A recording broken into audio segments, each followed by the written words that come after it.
सोमा मुंडा हत्याकांड का खुलासा, 7 आरोपी गिरफ्तार, 6 भेजेंगे जेल, 1 इलाजरत। जमीन विवाद में रची गई थी साजिश। खूंटी थाना क्षेत्र अंतर्गत ग्राम जमुवादाग तालाब के समीप 7 जनवरी 2026 की शाम को पढ़ा राजा एवं कद्दावर आदिवासी नेता सोमा मुंडा की गोली मारकर हत्या के मामले में पुलिस को बड़ी सफलता मिली है। इस सनसनीखेज हत्याकांड का उद्भेदन करते हुए पुलिस ने 7 अभियुक्तों को गिरफ्तार किया है। साथ ही गिरफ्तार अभियुक्तों के पास से विभिन्न कंपनियों के 7 मोबाइल फोन भी पुलिस ने बरामद किया है। इस संबंध में खूंटी थाना कांड संख्या 032026 दिनांक 8 जनवरी 2026 धारा 103, 1, 61, 2, 3, 5 BNS 2023 एवं 27 आर्म्स एक्ट के तहत मामला दर्ज किया गया था।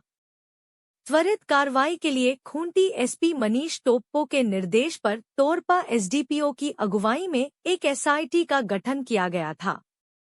एसआईटी ने त्वरित कार्रवाई करते हुए हत्या में शामिल 7 आरोपियों को गिरफ्तार किया है।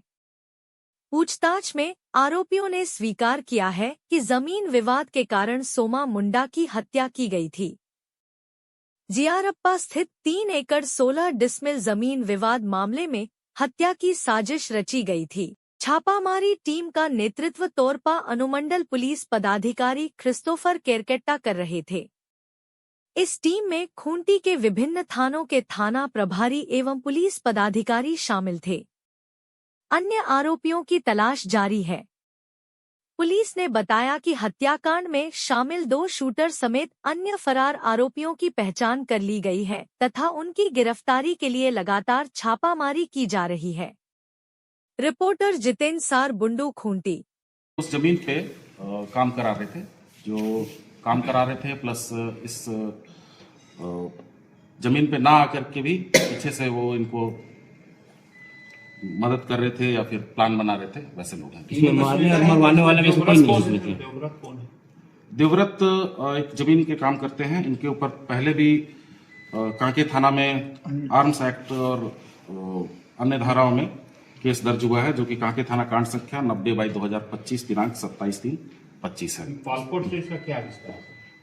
ऐसा पता चला है कि ये पालकोट राजा खानदान के है और जमीन का काम। इसमें शूटर कौन था, कोई है? नहीं, इसमें शूटर नहीं है। शूटर के लिए गिरफ्तारी की जा रही है। आज हाईकोर्ट में एक सुनवाई हुई जिसमें कल इसी मामले पर रांची एसएसपी और खूंटी थाना प्रभारी को बुलाया गया है कि इलीगल डिटेंशन किया गया था। उनके पिताजी ने प्रेयर किया हाईकोर्ट में, बकायदा कल बुलाया गया।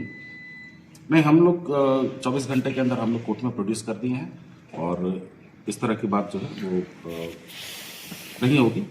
24 घंटे के अंदर हम लोग प्रोड्यूस करेंगे। नहीं सर, वो कारोबार में करते हैं कि मारने या मरवाने वाले में से भी लोग हैं।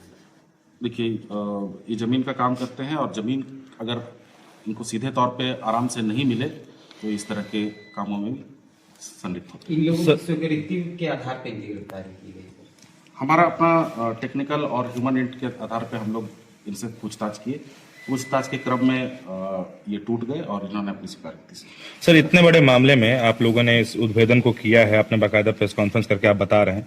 आपके इतने मेहनत के बावजूद जो है वापसी से जो अपने हाईकोर्ट है वो आपको ये कह रही है, मतलब पुलिस को ये कह रही है कि एसएसपी साहब और कांके थाना प्रभारी आप आइए, आपने जो कार्यशैली जो आपकी है वो क्वेश्चन के दायरे में है। इस पे क्या कहेंगे? आप इतना मेहनत कर रहे हैं और कोर्ट ही टिप्पणी कर दे रहा है। नहीं, इस पर मैं कुछ नहीं कहूँगा। ये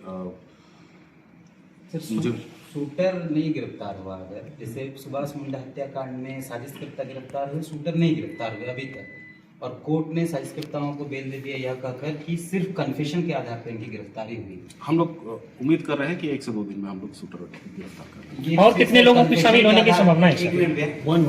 और कितने लोगों की शामिल होने की संभावना है? और कम से कम 5-6 लोग और। मेरा एक सवाल है सर कि मेरा एक सवाल है सर कि इसके पहले भी जो हत्याएं हुई हैं उसमें देखा गया है कि प्रेस कॉन्फ्रेंस हुए हैं, उनको पकड़ा गया है, प्रेस कॉन्फ्रेंस हुआ है, बताया गया है, लेकिन कोर्ट का जब पेपर पढ़ा गया है तो उसमें कहा गया है कि साक्ष्य के अभाव में पुलिस कन्फेशन के अलावा कुछ और नहीं करवा पाई है उनसे।